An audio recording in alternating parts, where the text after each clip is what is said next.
good Tuesday practice, liked the energy. Guys bouncing, getting things done, and practice really picked up as it went, which I was got stronger as it went, you know what I mean? So in the beginning it was good, but just, all of a sudden you said it, and they just kept getting better, and we're learning how to practice, and that excites me. The process of doing things the right way is getting better and better, and hopefully that can transition, because we got to have a tough road game. Going up there is tough. They're going to be ready to play. Senior day, all those things are going on, and we're going to have to play a very good football game, so excited about that.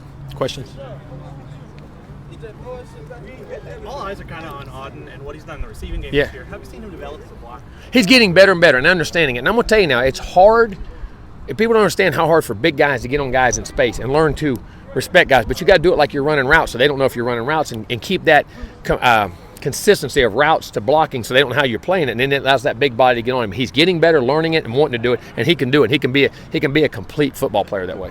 What do your receivers have to do that in this offense that maybe some other college offenses don't ask their receivers? I don't know. None that I've ever done. It's the same offense I've ever ran for 18 years or whatever, when I've been a coordinator. I mean, you're just required to block, you got to block backers, you got to block safeties. I mean, but when you're in the run game, that's what you're going to do at the next level. And then your routes, by coverage, what you do, I don't think it's complicated. I really don't. And guys, freshmen have all had success, but it's just a commitment. You know what I'm saying? And you have to be, because most guys, when you come to college, well, they've made got their scholarship from catching balls. You know what I'm saying? They didn't have to be the blocker. They had the ball in their hand all the time. And it's hard. You got to learn to play without the football and at the next level, whether you're a back, whether you're a receiver, and then how fast you learn to have to play without the ball to get it at the next level, because it's always been easy because they've usually been the best player on the field. So all those things just take time to develop. For all your years of running your offense, did you ever have to truncate things just because you only get so much time with? Oh yeah, but it's amazing how they pick up. See, you if you tell them they can't learn, they can't. It's amazing what they can learn and what they do. But we adapted it all the time. To what guys can do and what they can't do. But these guys they're starting to pick it up, and you see what they can do. Jimbo, Lane said that Dalvin hasn't talked about the record. Is it easier or harder to not talk about the record at this point? But you don't think about it. I know it's as crazy as this sounds, but you don't think about it as a player, as a coach, because it's not that it's not. It's important after the whole thing's done. It's not important now because it's not about the team or winning the game, and that's the way all the great players react and do. And that's just Dalvin. He doesn't do it. Very, very pleased. He's done a great job. Practiced well. His head in practice, making good decisions. I like everything about him. With the couple runs that he had in the last game, has it been just like him getting a little bit healthier to be able to do that, or when we need it, or what we do? Because you got to take a pounding too. You got to take hits. You got to do things, and when the need arises that there's other things that we're not doing, that you have to do it, or that the situation calls for it. Whatever we check to. How's Trey Marshall doing? Really good. Practicing good. Playing well. Practicing well. Doing good. It's gonna be a heck of a trade. I'm glad getting him back out there.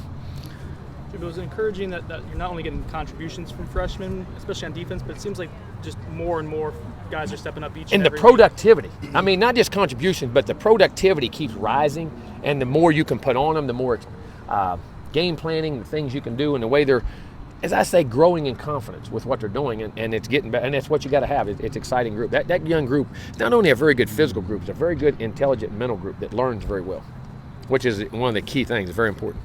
I was going to say, going off that, what does it take for those guys to be ready and to keep expanding? What a lot of hard work, and you got to take coaching, understand what you do well, keep doing it, repeat, but go work at the game. You got to study the game. You got to study film, and what you got to learn to do is, study the other guy's alignments, assignments, his splits. What he does on certain routes, and you got to learn body language and all those things. And that's what part of these young guys, when they learn to play, as I say, when they line up, all of a sudden, okay, those three things I know they don't do. This is down to one or two things. And I call it processing information, in that I eliminate a lot of things, so I got less things to think about. Now I can play faster because I can react to only one or two things instead of thinking about 5 things to do. And that's what happens with experience. And when young players play, they're going to have some ups and downs just because of that struggle. But these guys are really learning to push past that the second half of this year. Jim, I don't know if there's one thing you can really point to, but what would you say would be the biggest improvement you've seen from your team now compared to when you guys mental approach and understanding the work ethic. It has to happen on this practice field. And you say, well, it's not, but not practicing hard and running hard and being physical. But the attention to detail mentally and the focus issues of how, as I say, for those inches, and like DeAndre said the other day, man, I had, beginning of the year, I had no idea how hard and how disciplined, how way you had to practice, and that, we're sitting there a couple plays from being really having a super season, or even a couple plays from having a he said, and I said, guess what? It's that way every year. You go look at every team. And I said, he said, now our young guys, he said, I really understand that. He said, a few weeks ago, really understanding that how consistent and the grind and all those things, and all those guys are. I mean, and that's where I'm thinking the mental approach from a young football team to play it, not just good football, but play it championship football. There's a big difference. And it's the mental approach, the way they're coming to the practice field. I think that's the biggest difference. And now it's carrying on to the game field. Is that something that'll carry on up to next year? No doubt, because you know what to do. You know your job, you know what to do and how to do it. You know what I'm saying?